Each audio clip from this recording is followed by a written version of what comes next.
Alors aujourd'hui, on s'inquiète de plus en plus du fait que les taux d'intérêt sont passés en territoire négatif. C'est-à-dire qu'aujourd'hui, celui qui verse de l'argent, c'est non pas l'emprunteur, c'est le créancier qui donne de l'argent à l'emprunteur.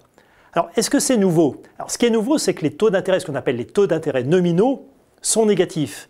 Mais d'un point de vue économique, ce qui importe, c'est le taux d'intérêt réel, c'est-à-dire corrigé de l'inflation. Et quand on regarde les taux d'intérêt réels, là, c'est plus du tout nouveau, parce que dans les années 70, où il y avait beaucoup d'inflation, si je prends le livret A, au début des années 80, le taux du livret A, il était certes non pas à 0,75% comme aujourd'hui, mais il était à 9%.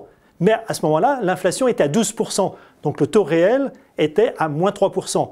Aujourd'hui, le taux du livret A, il est à 0,75%, alors que l'inflation est légèrement supérieure à 1%. Donc vous voyez que le taux d'intérêt réel est négatif, mais beaucoup moins qu'il ne l'était dans les années 1980. Donc qu'est-ce qu'il faut conclure de tout ça? C'est que finalement, la politique monétaire, elle vise à quoi? La politique monétaire, quand on veut relancer l'économie, qu'est-ce qu'on cherche à faire? On cherche à ce que les gens empruntent plus, à ce qu'ils épargnent moins, à ce qu'ils consomment plus. Et ça, que les taux d'intérêt soient positifs ou négatifs, c'est la même chose.